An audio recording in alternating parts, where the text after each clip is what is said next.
"Don't do that," the nun begged. The mountain man ignored her and the town went mad.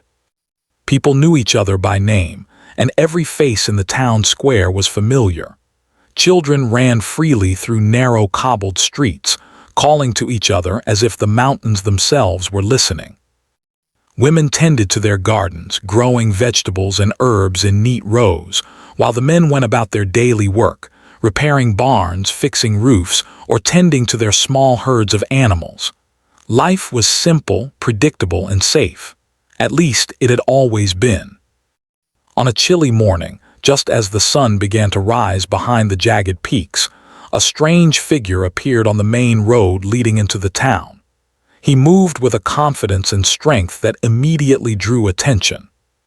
He was tall and broad-shouldered, with a rough, weathered face that told of years spent outdoors, battling the elements.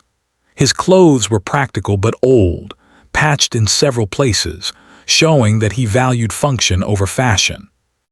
Boots that had seen many miles carried him steadily over the rocky path. His hair was dark and unkempt, with streaks of silver showing in the sunlight. There was an air about him that was hard to ignore, an air of independence, of someone who belonged to the mountains rather than to any town or crowd. The townspeople paused in their routines, whispering to one another as they watched him. "Who is he?" asked a woman tending to her garden. "Where did he come from?" asked another.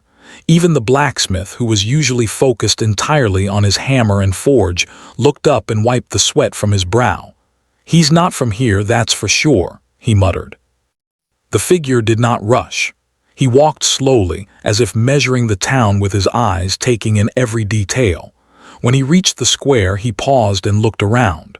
There was a sense of calm in him, yet a quiet intensity that made people instinctively step aside. Some admired him. Others felt a prickling unease. Children, curious and bold, peeked out from behind fences and trees, their eyes wide. Even the animals seemed to sense something different about him. A stray dog stopped barking and watched as he passed. Among those watching from a distance was Sister Mary, a kind-hearted nun who had lived in the town for many years. She was known for her compassion and wisdom, always ready to help anyone in need. When she saw the mountain man, she felt a strange mix of curiosity and concern. Something about him stirred an instinctive warning within her. She had seen many strangers in the town over the years, and most had blended quietly into life here. But this man was different. There was strength in him, yes, but also a stubbornness and recklessness that she feared could bring trouble if left unchecked. Sister Mary approached him slowly, her steps measured and calm. "Good morning, sir," she said, her voice gentle but firm. "You are welcome here, but please be careful. Our town is small and the people are not used to unusual ways." She hesitated for a moment, choosing her words carefully. "We value safety and respect for one another. I hope you understand." The mountain man turned his gaze toward her, and for a moment the sunlight caught in his eyes. They were sharp and clear, like the icy waters of a mountain stream, and they seemed to see far more than the town around him. He nodded slightly, but there was no change in his expression. "I understand," he said simply, his voice deep and steady, but there was a note of independence in it. "I live by my own rules. I do what I must." Sister Mary felt a chill at his words, though she tried to hide it. "I only ask that you remember you are among people," she said, her tone pleading now. "Your actions affect others. Please consider that before you do anything." The mountain man gave her a faint smile, almost a shrug, and turned his attention back to the town. He walked past the fountain in the square, where water glistened in the morning light, and observed the shops, the houses, and the small church where Sister Mary had spent most of her life serving the community. He did not speak to anyone else. He simply moved with confidence, as if the town were a place to study rather than to interact with. The townspeople could not stop talking about him. At the bakery, Mrs. Linton, who made the finest bread in the valley, whispered to her customers, "He's strong, isn't he? Look at those hands. He could lift a log that would take 3 men." A group of farmers standing nearby nodded, watching as he passed by the edge of the square. And yet, one said, he seems dangerous. There's something in him that does not obey rules.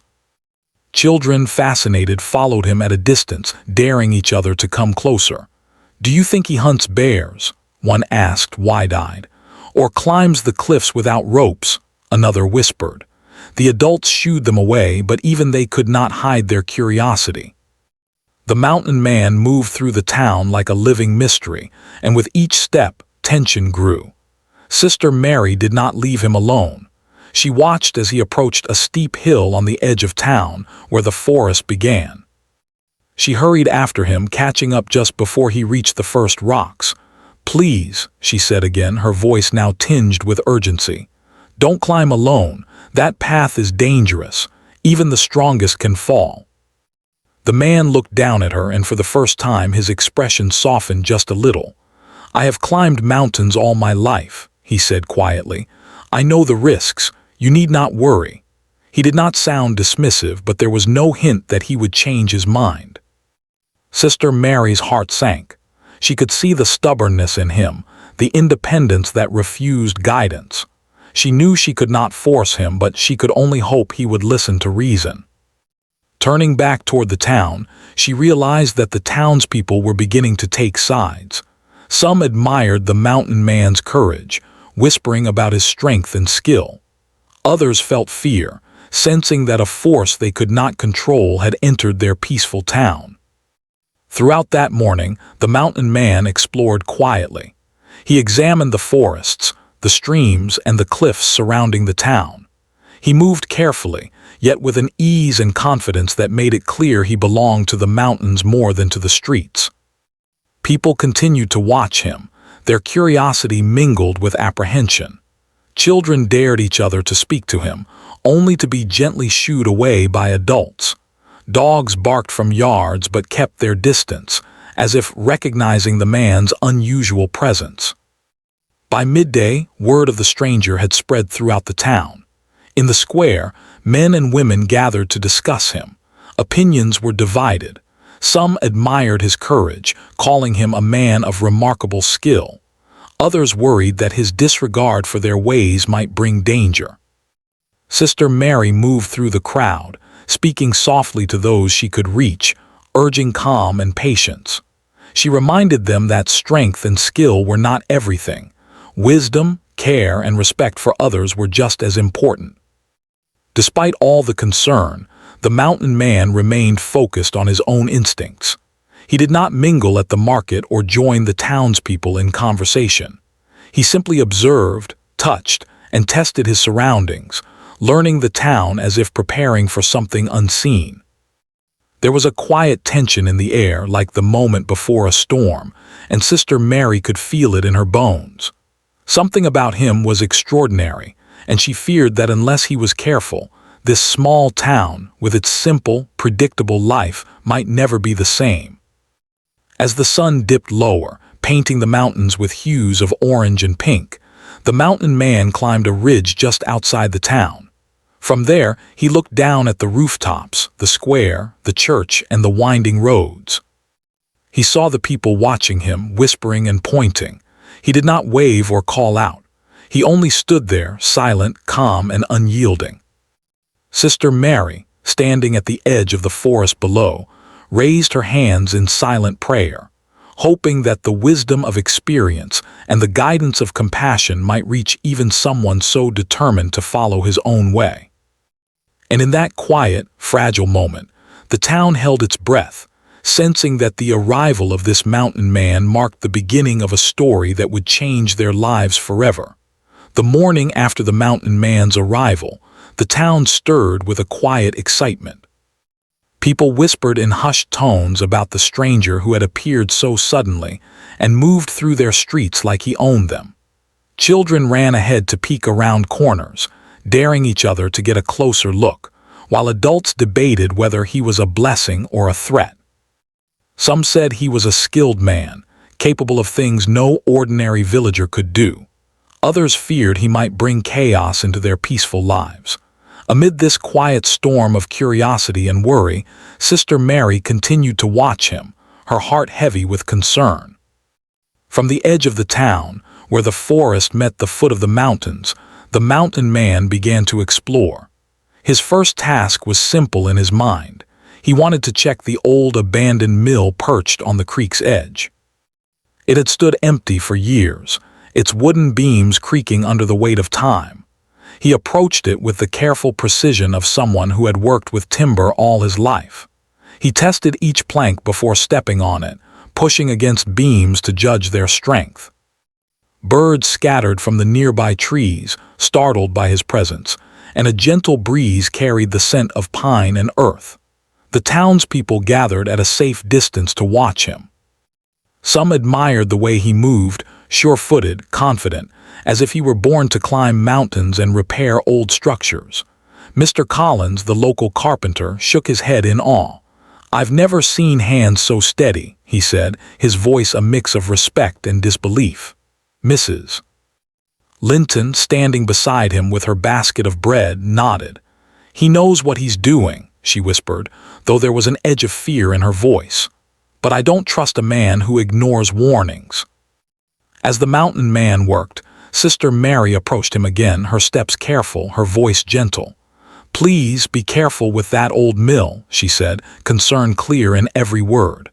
"The beams are weak and the floor could give way. If you fall, it could be serious." He paused and looked at her. His eyes, sharp and steady, seemed to weigh her words, yet there was no sign he would change his plan. "I've worked with timber for years," he replied calmly. "I know how to handle it. The mill will stand. You need not worry." Despite his reassurances, Sister Mary's heart pounded. She knew the mountain man's confidence was dangerous in a town unaccustomed to risk. She watched as he climbed into the mill, examining its machinery and testing the ropes that once powered the water wheel. The townspeople's eyes followed his every move, their curiosity mingled with fear. Children whispered excitedly, pointing at him, while the adults debated whether to intervene. By midday, he had moved from the mill to the forest edge, where the trees grew thick and the underbrush was dense. He needed firewood, and no one could doubt his skill at gathering it. He cut branches and chopped logs with strength and precision, stacking them neatly for the night. The sound of his axe echoed through the trees, a rhythmic, steady noise that carried far into the town. Birds flitted from branch to branch, startled by the sudden commotion, and the wind rustled the leaves as if nature itself was aware of his presence. Sister Mary followed at a distance, unable to stop herself. She wanted to warn him, to guide him, to protect him from the unseen dangers of the wilderness. "Please," she called softly from the tree line, "don't go too far. You don't know what might be out there. Even the strongest man can be hurt if he is alone." The mountain man stopped for a moment and looked back at her. His expression was calm, almost serene, but his eyes held the stubborn determination that had marked him from the day he arrived. "I know the forest," he said quietly. "I have lived among mountains all my life. You need not fear for me." The townspeople, who had begun to follow in small groups, were beginning to notice the strain in Sister Mary's face. "She is worried for good reason," whispered Mr. Collins to his wife. "A man like that, fearless and independent, doesn't always think about the consequences." As the day went on, the mountain man moved from task to task. He repaired fences that had fallen during the winter, cleared debris from small paths, and even climbed the cliff edges to check on the rock slides that sometimes threatened the town. Each action was performed with skill and care, yet it was clear he did not consider the town's customs or warnings. He acted according to his own judgment, trusting only his instincts. By late afternoon, the town had become a mix of admiration and unease. People gathered near the square to discuss what they had seen. Some spoke in awe of his strength and abilities. "He climbed that cliff with no ropes," one man exclaimed. "I would never dare," said another, shaking his head. Others, however, were growing fearful. "He could bring danger here," whispered a mother, clutching her child. What if he falls? What if he gets hurt? Or worse, what if he hurts someone else? Sister Mary moved among the crowd, trying to calm them. Remember, she said, we cannot control him, but we can watch and learn. We must hope he does not bring harm, and we should be ready to help if he needs it. Her words were soothing, yet the unease in the air could not be fully removed. As evening approached, the mountain man returned to the outskirts of the town, carrying firewood and a few supplies he had found in the forest. He set them neatly near the old barn, where he planned to spend the night. Children peeked from behind fences, whispering to each other, daring each other to speak to him. Adults watched silently, some in admiration, others in quiet fear. Sister Mary approached him one last time before the sun disappeared behind the mountains. Please, she said, her voice filled with both concern and gentle authority, I ask you again to be cautious. The town is small, and we are not used to risks of this kind. A single mistake could bring trouble for all of us. The mountain man looked at her, his eyes reflecting the fading light. For a moment he seemed almost thoughtful, but then he gave a faint nod and a small, polite smile. I will be careful, he said softly, though there was no true promise in his words. But I must do what I must. Night fell over the town, casting long shadows across the cobbled streets and quiet homes. Lanterns flickered in windows and the air grew cold. Inside the homes, families whispered about the mountain man, some with admiration, others with fear. Even those who had once been curious now wondered what the coming days might bring. The mountains loomed above them, silent witnesses to the stranger who had entered their lives. Sister Mary remained awake long after the town had gone to sleep, praying quietly for guidance and for safety. She thought about the man, about his strength and his independence, and about the delicate balance of life in their small community. She knew that his arrival marked a change, one that would challenge the town's sense of order and safety. And deep in her heart, she feared that the mountain man, in following only his own path, might bring the town to a breaking point before anyone could stop him. Meanwhile, the mountain man sat outside the barn, staring up at the stars. The cold night air brushed against his face, and the distant sounds of the forest filled his ears. He felt alive in the mountains, free and unbound. Yet even in his solitude, he sensed the quiet eyes of the town upon him, watching, waiting, judging. He did not fear them, nor did he seek their approval. He simply accepted that his ways were different, and that he must move forward, guided by instinct and experience rather than rules or warnings.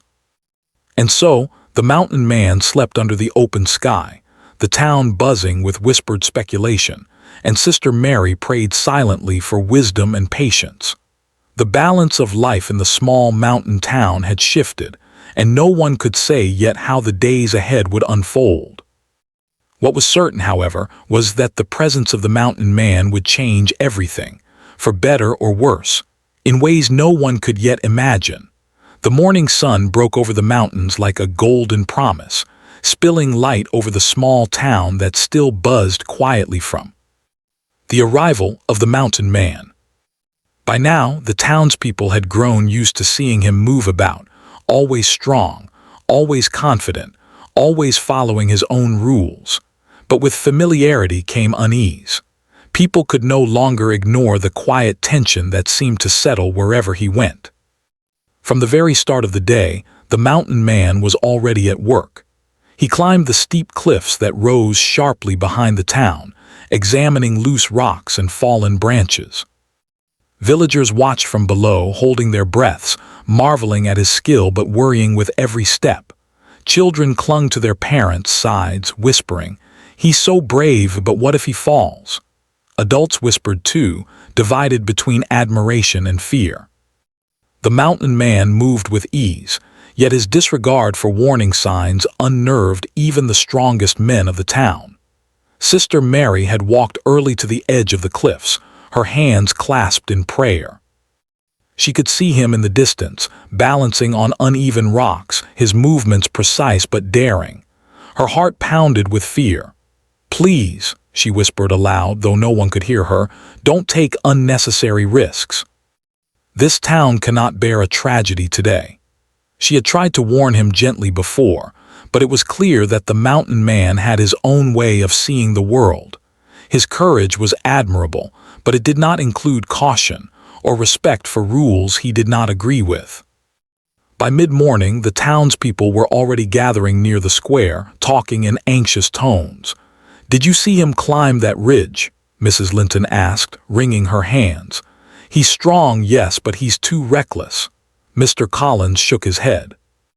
"I've worked with timber, rocks, and animals all my life. I know skill when I see it. But he doesn't care about the town or the dangers." "It's unsettling." Others argued quietly among themselves, some saying that perhaps the man would bring change, perhaps even improvement to their sleepy town. Others warned that trouble was only a matter of time. Meanwhile, the mountain man moved from task to task. He descended into the forest to clear a path for villagers who often got lost in the thick underbrush. He cut away fallen branches, moved heavy rocks, and created a safe route that could be used in emergencies. Yet he did so without any tools the townspeople would consider standard, relying instead on his own clever methods and sheer strength. People watched him from a distance, unable to approach too closely, unsure of whether to be impressed or afraid. Sister Mary, not one to remain idle, walked along the edge of the forest trying to intercept him. "Please, don't go so far into the woods," she called softly. "You don't know what's out there. There are wild animals, slippery paths, and sudden drops. Please listen." He looked back, a faint smile on his face, calm and serene. "I know the forest," he said. "I have lived among mountains and forests all my life. I will be careful, but I cannot stop myself from doing what needs to be done." The townspeople who had started following him in small groups began to whisper among themselves. "See," one said, pointing. "He doesn't even respond to warnings. He only follows what he thinks is right. That could end badly." Another shook their head. "We cannot stop him. He does what he wants, and we cannot predict the consequences." By noon, the mountain man had moved toward the old stone bridge that connected the town to the farmlands beyond the river. It was a bridge that had suffered from neglect, its stones cracked and uneven. Without hesitation, he began inspecting each stone, testing the structure and repairing it with his own hands. Children watched in awe from the riverbank while adults murmured nervously. "If he falls," one woman whispered, her voice trailing off. Others shook their heads, torn between admiration and fear. Sister Mary followed, keeping a careful distance. "Be careful," she called again. "The stones could give way. The bridge could collapse." The mountain man glanced at her, calm and steady. "I can handle it," he replied, his voice carrying over the river. "It will be safe when I am done." As the hours passed, tension in the town began to rise. People were impressed by his skill, but they also began to fear his disregard for caution.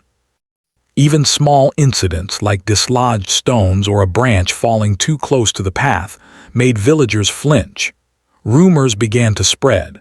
Some whispered that he was reckless, others said he was fearless. Children began daring each other to approach him, while the adults debated whether to intervene. By late afternoon, a small group of men decided to observe him from the bridge. They did not wish to interfere directly, but wanted to be ready if an accident occurred. They whispered to each other, predicting what might happen, their eyes flicking nervously toward the mountain man. The forest around him seemed alive with sound, the wind in the trees, the call of distant birds and the rustle of small animals. Everything seemed ordinary, yet the tension made it feel extraordinary. Sister Mary could sense the growing fear among the townspeople. She walked through the square, gently reminding them, "We must remain calm. The man has strength and skill, but he also needs guidance, even if he does not accept it. Let us hope he remains safe, and let us be ready to help if needed." Despite her warnings, a sense of division had begun to take hold in the town. Some admired him greatly, saying he could teach them new skills, bring new ways to work with the land, and even make the town stronger. Others, however, saw danger everywhere he went, fearing that one small mistake could ruin everything. The arguments grew louder, whispers turning into raised voices, and the once peaceful town square began to feel tense. The mountain man, oblivious to the arguments below, continued his work. He inspected the far side of the bridge, carefully moving stones into place, testing each one for strength. Birds flew overhead, startled by the sudden movement. The river below gurgled over rocks and through fallen branches, as if nature itself was watching his every action. Sister Mary approached him one last time before the sun began to set. She stood at the edge of the bridge, hands clasped in a silent plea. "Please, I beg you," she said, her voice soft but urgent. "Do not take unnecessary risks. You are strong, yes, but strength alone cannot prevent harm. Please listen to reason." The mountain man looked at her, his eyes steady, calm, and unwavering. "I know the risks," he said quietly. "I live by my own experience. I cannot ignore what must be done." His words were calm, almost gentle, but they carried the weight of someone who would not be swayed. The sun dipped behind the mountains, casting long shadows over the town and river. The villagers slowly returned to their homes, though their conversations were still filled with speculation. Some spoke of his skill and courage, others of the danger his independence might bring. Sister Mary returned to the church, where she prayed for guidance, safety, and the wisdom to help both the mountain man and the town coexist peacefully. As night fell, the mountain man climbed a small ridge overlooking the town. He gazed down at the rooftops, the bridge, and the winding roads. Lanterns flickered in windows, casting warm light into the darkening streets. Children whispered stories about him, parents murmured warnings, and Sister Mary prayed quietly for the wisdom to protect everyone. In the forest beyond, the mountain man's presence left an invisible mark. Broken branches were neatly stacked, stones aligned for stability, and small paths cleared for safe travel. He was a force of nature, moving through the town and its surroundings with purpose, skill, and independence. Yet with each act, the town's admiration mingled with fear, and a quiet tension settled over every street, garden, and home. By the time he returned to the barn at the edge of town, he had accomplished much, yet there was no celebration, no applause. The villagers were silent, their emotions tangled between awe and worry. Sister Mary stayed a while longer, watching from the tree line. Her heart was heavy, knowing that the mountain man's ways were unpredictable and that even a small mistake could bring chaos. That night, as the town slept, stories of the mountain man traveled quietly through whispered conversations and imagination. Some said he was a hero, others a danger, but everyone knew one thing: the man had entered their lives and his presence would not be forgotten. For better or worse, he had already begun to change the rhythm of the town, stirring curiosity, admiration, fear, and a sense of something extraordinary in even the most ordinary moments. And so the town waited. They watched. They wondered. The mountain man, unaware of the full scope of his effect, slept under the open sky, calm, independent, and free, ready to face whatever the mountains, the forest, or the townspeople might demand of him next. The morning dawned clear and bright, but the calm of the town was already cracking. Overnight, the stories of the mountain man's skill, independence, and daring acts had traveled from house to house, growing taller with each telling.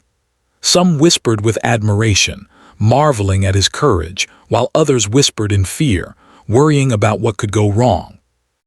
The town had grown used to his presence, yet now the excitement was tinged with unease.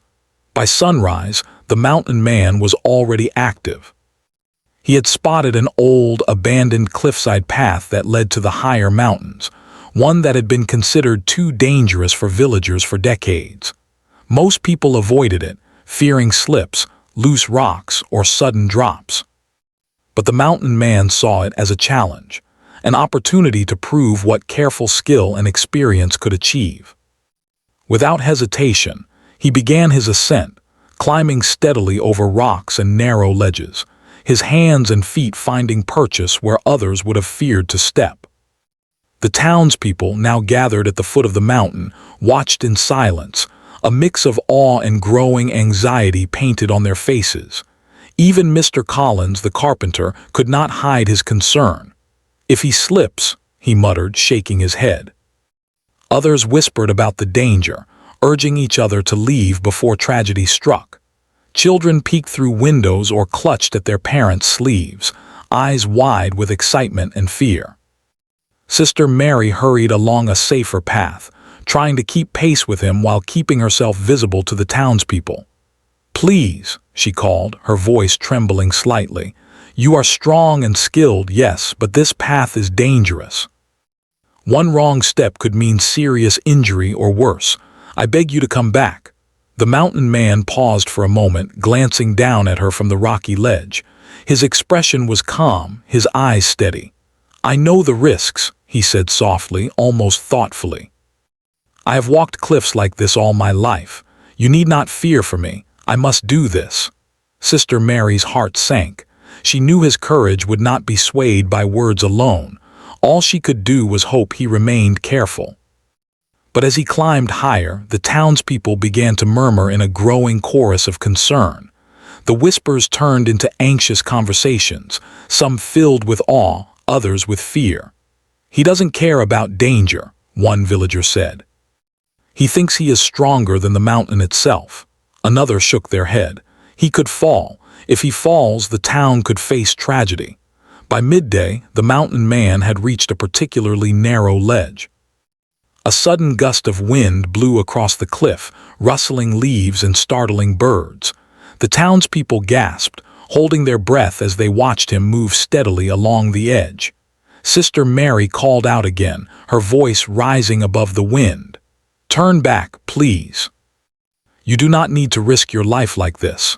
He looked down at her, his expression unreadable, and said, "I will be careful. Trust that I know what I am doing." With that, he continued, steady and focused. Below, a small group of villagers had decided they could no longer remain spectators. They began to move toward the mountain, not to stop him, but to be ready if anything went wrong. Anxiety coursed through their veins. Fathers clutched their children, hoping to keep them safe, while others whispered hurried prayers. The sense of tension was palpable. It was as if the air itself was holding its breath. At that moment, a small rock slipped from the ledge and tumbled down the mountain slope. It bounced and rolled, narrowly missing one of the villagers below. A collective gasp rose from the crowd. Children screamed and some parents held them tightly. "See," one man shouted. "I told you this would happen. He's reckless." Sister Mary's face turned pale. "Please," she whispered more to herself than anyone else, "let him be safe. Let this end without tragedy." She watched as the mountain man adjusted his stance, his hands gripping the rock surface, his eyes scanning for a secure path. The crowd below waited, frozen, their fear mingled with admiration for his skill and calm. Hours passed as he continued along the cliffside. Though he faced no major accidents, his actions began to push the townspeople to the edge of their patience. Arguments broke out among them. "We should stop him," one man shouted. "No," another countered. "He has done no harm yet, let him be." The town, normally calm and peaceful, had become divided. Fear, admiration, and curiosity clashed openly. By late afternoon, the mountain man returned from the cliffside, carrying small stones he had gathered along the way, which he said could reinforce some of the town paths that had weakened during storms. The villagers watched silently, a mixture of relief and lingering tension in their eyes. Some whispered quietly about how skilled he was. Others muttered warnings, saying that it was only luck that nothing had gone wrong. Sister Mary approached him again, walking slowly but deliberately. "You could have been hurt," she said, her voice gentle but firm. "Your courage is remarkable, but your disregard for caution worries the town." People are frightened not just for you but for the impact your actions may have on all of us." The mountain man looked at her, and for the first time that day, his expression softened slightly. "I understand your concern," he said quietly, "but I do what I must. I do not act to frighten, only to improve what I can. If people are afraid, it is not my intention, but I cannot let fear stop me from doing what is right." Even as he spoke, the townspeople began to murmur among themselves. They admired his skill, his strength, and his courage, but they also felt fear and frustration. Some said he should be stopped before an accident occurred. Others argued that the town had already benefited from his work. The arguments grew louder, voices clashing like waves against rocks. That evening, as the sun began to dip behind the mountains, the mountain man moved toward the old windmill at the edge of the town. The windmill had not turned in years, its blades broken and worn by storms. He inspected the structure carefully, noting each loose beam, each cracked stone. Children followed him at a distance, whispering excitedly about what he might do next. Adults watched silently, unable to look away from his daring work, yet anxious about the dangers he faced. Sister Mary walked alongside the windmill, speaking to him gently. "Please, do not take unnecessary risks," she said. "The structure is fragile and even the strongest can be hurt. You must consider the town and the people who watch and worry for you." The mountain man paused, looking out at the village from the top of the windmill hill. The wind blew through his hair and his eyes reflected the fading sunlight. "I know the risks," he said. "I will take care, but I cannot ignore what must be done. The windmill can serve the town again, and I will see it repaired." As he worked, a sudden gust of wind snapped one of the broken blades loose. It tumbled toward the edge of the hill, causing some villagers to jump back in alarm. Sister Mary gasped and shouted, "Be careful. That could hit someone." The mountain man caught the blade skillfully, steadying it with ease and placed it aside safely. The crowd below exhaled in relief, some whispering in admiration, others shaking their heads in worry. The town had reached a breaking point. Fear and admiration had collided, and now the people realized that they could no longer remain passive observers. Arguments erupted openly. "We must stop him before something terrible happens," one man shouted. Another replied, "No, look at what he has done. He has helped more than anyone else could. He cannot be blamed for being skilled and courageous." Sister Mary stood in the middle of the crowd, raising her hands to quiet them. "Please," she said firmly, "do not let fear or anger drive your words. We cannot control him, but we can remain calm and watch carefully.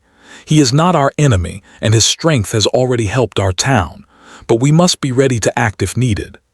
As night fell, the mountain man returned to his shelter at the edge of town. He had repaired the windmill enough to ensure its stability and had prepared paths and reinforcements for the town. The villagers followed quietly, some with admiration, some with lingering fear. Sister Mary stayed near him, silently hoping that the lessons of patience, caution, and care might eventually reach him. The town slowly settled for the night, though tension remained. Conversations hummed behind closed doors, and whispers of worry and admiration continued into the darkness. Children dreamed of bravery and adventure, while adults pondered the consequences of allowing one man to act entirely on his own instincts. And so the mountain man slept under the stars, calm and undeterred, while the town, divided and anxious, waited for the days ahead. It was clear that his presence had already changed their lives. Courage, skill, independence, and recklessness were now woven into the very fabric of the town's existence. The question remained, when would the next act of daring push them beyond fear into chaos? The morning was unusually still, as if the town itself were holding its breath. The events of the previous days had left the villagers in a state of quiet tension. The mountain man had become more than just a stranger in their midst. He was now a force that demanded attention, admiration, and for some, fear. Mothers whispered warnings to their children, men debated in low voices, and Sister Mary moved among the people, her eyes thoughtful, her hands clasped in silent prayer. The mountain man, meanwhile, had risen before dawn. He had decided to check the old dam at the edge of the town, a structure that had been weakened by winter floods and neglect. It was a dangerous task, but one that he believed necessary. The dam, if repaired properly, could provide water for the town during the dry season, and he felt it was his responsibility to help. He moved quickly, climbing the steep embankment with ease, inspecting cracks and planning where to place supports. Villagers gathered quietly at a safe distance, watching every move.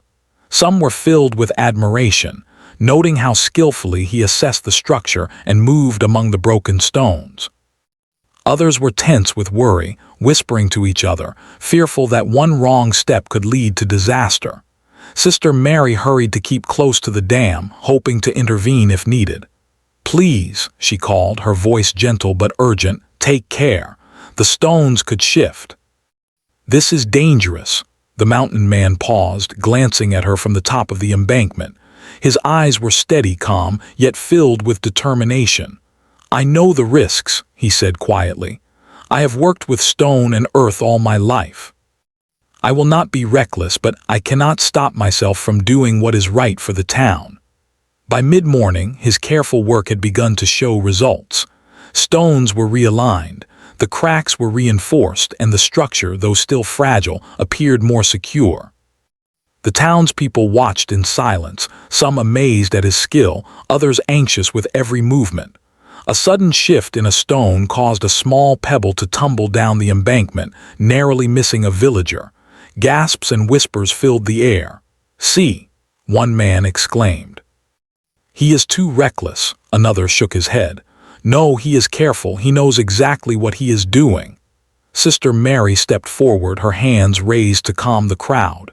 "Everyone," she said firmly, "we must not judge hastily. The mountain man is helping the town. He is skilled and strong. Fear alone cannot guide our actions." Her voice carried through the quiet morning, bringing a small sense of calm to the watching villagers. As the sun climbed higher, a small accident occurred. One of the wooden supports he had placed began to slip. The mountain man reacted instantly, using his strength and experience to steady it before it could cause damage. The townspeople gasped, some covering their eyes, others holding their breath. Children squealed in excitement, unable to look away. Parents whispered prayers of relief, and Sister Mary exhaled deeply, her hands still clasped. The incident, however minor, was enough to push the town to a breaking point. Arguments erupted among the villagers, voices rising above the sound of the wind and water. "We cannot let him do this alone anymore," one man shouted. "He is too dangerous," another argued back. "He has helped us more than any of us could. We should be grateful, not fearful." The town square, usually calm and orderly, was filled with tension, fear, and frustration. Sister Mary moved among the crowd, her voice calm but firm. "Please, everyone," she said, "do not let anger or fear guide your actions. The mountain man has risked much for our town. He has done good work, but we must be ready to help if needed. Let us remain united, not divided." Meanwhile, the mountain man continued his work at the dam, unaware of the rising tension below. He was focused on the task at hand, aligning stones, reinforcing walls, and ensuring that the structure would hold during the coming months. His skill and experience were evident in every careful movement. Yet, his independence, his refusal to seek guidance or approval, had already tested the town's patience. By late afternoon, the work was nearly complete. The dam was secure, the water level stabilized, and the paths leading to the town were reinforced. The mountain man stepped back, surveying his work. A sense of satisfaction crossed his face, quiet and unassuming. He had done what he believed was necessary. He had followed his instincts, relied on his skill, and improved the town in ways few had imagined. But the town itself was still restless. People whispered among themselves, some praising his courage and skill, others criticizing his recklessness. The air was thick with tension, the excitement of the past days mixing with fear of what might come next. Children ran along the edges of the square, their voices bright and curious, while adults debated the mountain man's future in their town. Sister Mary approached him once more, her face calm but serious. "You have done much good for the town," she said gently, "but your ways are dangerous. You must understand that even the strongest can be hurt. And when you act alone, the town fears for you and we fear for ourselves. Please remember that your actions have consequences beyond yourself." The mountain man looked at her, his expression steady and thoughtful. "I understand your concern," he said quietly. "But I cannot live in fear. I must do what I know is right. If I stop because of fear, the town will not benefit. I do what I can and I accept whatever comes." That evening, the sun began to set, painting the mountains and town in soft shades of orange and gold. The villagers slowly gathered around the dam, observing the mountain man's work with quiet reflection. Children whispered excitedly about his skill and courage, while adults nodded thoughtfully, some in admiration, some still concerned. Sister Mary stood among them, silent and watchful, hoping that the lessons of patience, caution, and understanding would be remembered.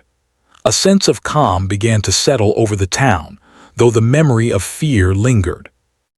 The mountain man had proven his skill and courage, and yet he had also reminded them of the fragility of safety, the importance of caution, and the power of independence.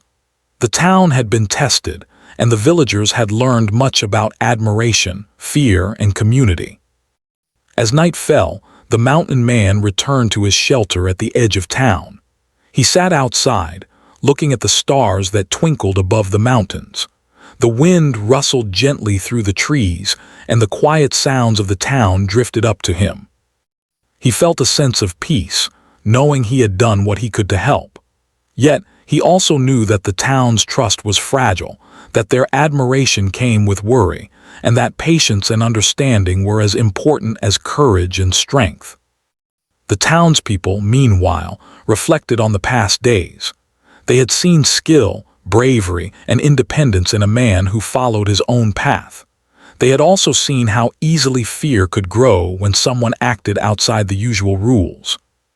Discussions continued late into the night, but slowly, a sense of respect began to replace anxiety.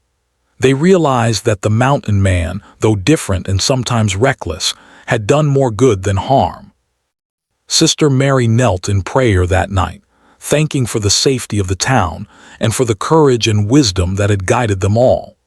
She prayed for the mountain man, that he might continue to act with care, and for the town to remain patient and understanding. She knew that life in their small town had changed forever. Courage, skill, independence, and careful guidance were now intertwined in their daily lives, teaching lessons that would last for generations. By dawn, the town had returned to its routines, though with a new awareness. The children ran and laughed, but they spoke quietly of the mountain man's bravery. Adults worked in their fields and shops, reflecting on what they had learned about patience, skill, and the balance between courage and caution. And the mountain man, independent as ever, prepared for a new day of work, ready to face challenges with the same steady determination that had defined his presence in the town. In the days and weeks that followed, the story of the mountain man and the cautious nun became a tale told over and over. It was a story of courage and skill, of independence and guidance, of fear and admiration. The town had been tested, and it had survived, learning that sometimes the bravest actions come with risk, and the greatest lessons come from patience, understanding, and respect. And so, life returned to the small mountain town. It was not quite the same as before, but it was stronger, wiser, and more aware. The mountain man remained, quiet and determined, his presence a reminder that courage must always be balanced with care. Sister Mary continued to watch and guide. her wisdom helping both the town and the mountain man navigate the delicate balance between daring and safety. The town, once peaceful and predictable, had grown a little wilder, a little braver, and a little wiser, all because one man dared to follow his own path, and one woman dared to plead for caution. The mountain stood tall and silent, bearing witness to the story that had unfolded at their feet, a story of bravery, skill, caution, and community. And as night fell over the town once more, the stars sparkled above, as if the heavens themselves acknowledged the lessons learned by both man and village, lessons that would never be forgotten.